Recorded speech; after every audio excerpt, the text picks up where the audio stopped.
The key to developing the skill of mind mapping is practice, and most importantly, the right kind of practice.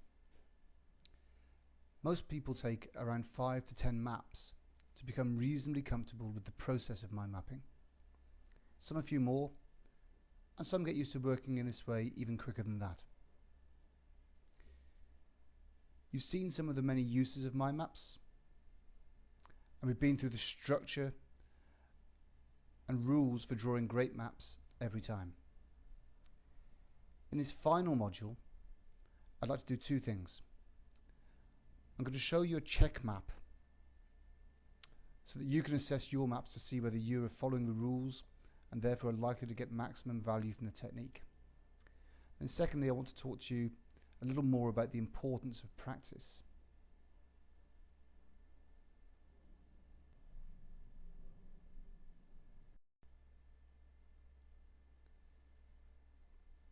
This simple map is designed to enable you to check whether your maps are following the basic rules of mind mapping.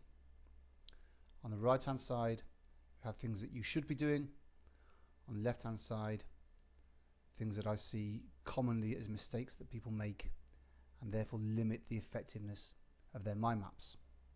So running through these very quickly. Firstly, did you get the orientation of your paper in landscape mode? That'll give you maximum freedom to go off into different directions. Likewise, using single words.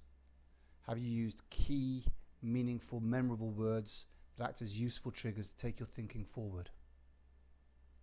By the way, you may find it useful to ask questions on your map. They often take your thinking forward, so who, what, where, why, how and when are great ways of extending your thinking. Pictures. Not all of your maps will have pictures, but if you use them as you've seen during this program, they do help with memory and they also help with creative thinking as well. Are the lines about the same length as the word or the pictures on your map? Have you used colour effectively? Or have you used colour at all? Some people feel self-conscious using colour initially, but having tried many maps without colour, I can assure you that mind mapping is far more effective when you use a range of different colours. And have you used a radiant and hierarchical structure in your thinking and therefore in your maps? Obviously, when we're capturing ideas quickly, sometimes that structure won't be perfect, but thinking in categories and hierarchies makes an enormous difference to the effectiveness of your mapping. And some of the things I see people doing, the converse of some of those things, is doing the thinking off the page. Was your pen poised, waiting for your brain to sort out your thoughts? The key thing is to get your thinking onto the page. The page should become a manifestation of what's going on inside your brain. Do you have any lines that are unconnected to the previous level, or a vertical on the page, making you have to turn the page around in order to write on them? And have you used any sentences on your map or phrases? Clearly, if there's a verbatim quote that you want to capture, capturing that on the side of the page and having a link to it may well make sense. But in terms of the structure of the map itself, using single words or very, very short combinations of words will give you maximum freedom to go off in different directions.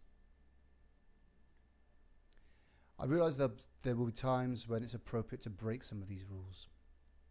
But initially, when you're using mind maps, I would really encourage you to try to follow these rules as strictly as you can to give yourself a robust technique that you can use in the maximum number of different ways.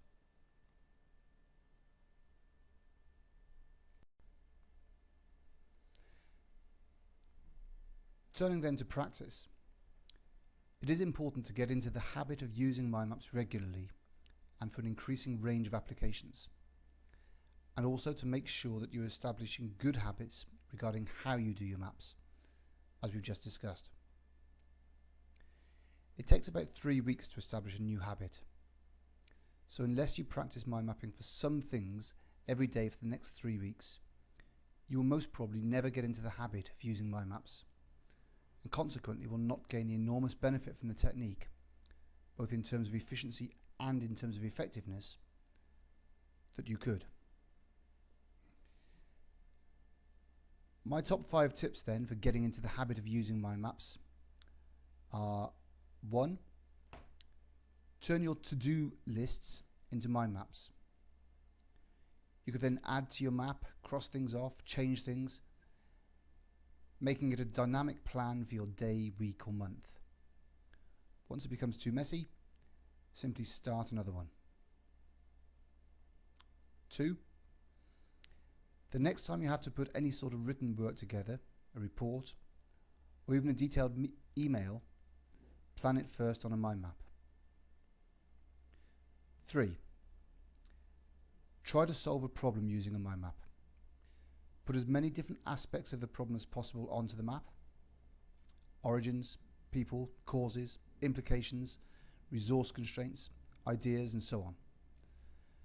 Don't try to leap too quickly to a solution. By putting everything on the map, new connections and perspectives will emerge. 4. Simply plan an activity of some sort using a mind map, either work-related or non-work-related.